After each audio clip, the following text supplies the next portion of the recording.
Good morning, good afternoon. Thank you for joining us for your 12 p.m. news and weather update. I'm Bailey Bockover. Let's take a look at our first alert forecast with Dustin Staples. All of our area locations, no doubt about that. Coastal flood issue remains for some of our inland sounds, especially for the Outer Banks and Crystal Coast communities. There's some good news, though. We're starting to lose a lot of this wind out of this. We thought it would become a Cat 3 yesterday. It was close, but did not reach that. It's running into some drier air right now, winds at 100 miles an hour. And then eventually it's going to move its way off the coast and move up towards the northern Atlantic Ocean, where it'll run into some much cooler waters. So that'll be another issue for portions of Ireland there up towards Greenland and Iceland as well. But again, thankfully we are calm right now as I speak to you. Not much in the way of anything, but here's all the flooding issues. The storm surge from Rodanthe, Avon, Buxton, Hatteras, Ocracoke Island here. Wind gusts between 40 and 55 miles an hour. So we did pretty well. We did a little underperformance, which is a good news, especially for how strong of a storm this was. It did pretty good, moving well out of our hair. Also portions of Emerald Isle, Beaufort, all the way down to Swansboro, more inundation flooding where they could see additional 2 to 4 foot inundation again as we see the storm surge moving its way up our coastline. There's the eye right there. It's kind of hard to see it, but overall, once we get past that, we're going to be seeing some much improved conditions overall. Again, tropical storm warnings continue for the rest of today. And again, these may be getting lifted sooner rather than later, but overall, those wind gusts right now, at least holding between 40 and 35 miles an hour for our coastline, 20 to 30 inland. We'll talk more about that, plus get you updated on a nicer weekend coming up in a bit. Yeah, the waves were certainly pretty tough out there. I was out there yesterday, but thankfully most of that damage is just going to be on the coast. We're not seeing it come in much further. Yeah, no inland issues should have any problems. Maybe along the Albemarle and Pamlico Sound, but that's really about it. All right, good to see. Thank you, Dustin. Alrighty, now let's take a look at your latest headlines. A Kinston police officer had stolen money from a murder suspect and was fired.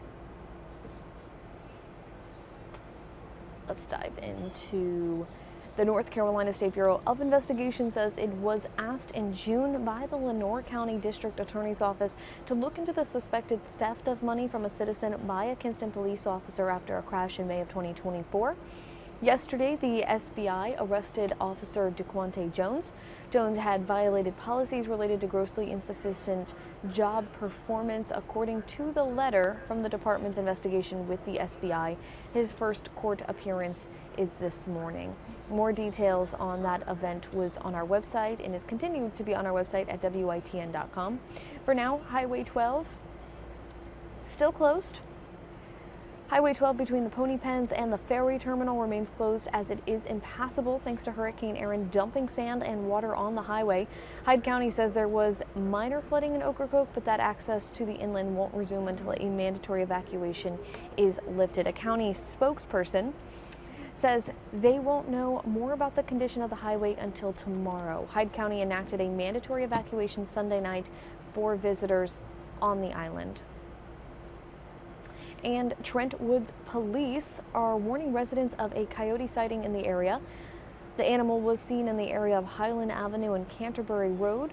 Police are advising people not to approach the coyote if they see it. Instead, they should contact the Trent Woods Police Department. That number is on our website, WITN.com. That way somebody can reach out to you. And for now, Humpy Wheeler has died at the age of 86. Humpy Wheeler was a pioneering motorsports promoter and former president and general manager of Charlotte Motor Speedway. He died at 86, according to NASCAR. The Charlotte Motor Speedway said Wheeler died of natural causes Wednesday in Charlotte, surrounded by his family. He was born to the name of Howard Augustine Wheeler Jr. He was born in 1938 in Belmont, North Carolina, and gained his first major publicity job with Firestone Tire and Rubber Company. He had several other positions after Firestone shut down its racing program in 1970 and was then hired at the Charlotte Motor Speedway by owner Bruton Smith as president in 1975. He became that transformative figure in promoting racing and was known as P.T. Barnum of motorsports for flashy pre-race stunts, elaborate productions, and sparing no expense and ensuring fans have the most enjoyable experience possible at his event. He's survived by his wife, Pat, his daughters Tracy and Patty, son Trip, and 4 grandchildren. Well, now for those of you that had to evacuate the islands, let's take a look at what we were seeing earlier. This is an image of Highway 12 in Hatteras. So you can just see that there's no road to be seen over there. You can see kind of in the distance workers are trying to work on clearing the road, but that's just a lot of water to deal with right now. So unfortunately, for those of you that want to get back to your homes, may be a little difficult. That's why that mandatory evacuation order is still in effect. This is a look at Buxton Beach. That camera is looking a little blurry. But Buxton Beach the same way. I mean, you can kind of see the road a little bit there down at the bottom, but for the most part, that's an impassable road. That's a road where you see water on any roadway, and you should know to just turn around and not go through it, because you don't want to risk totaling your car.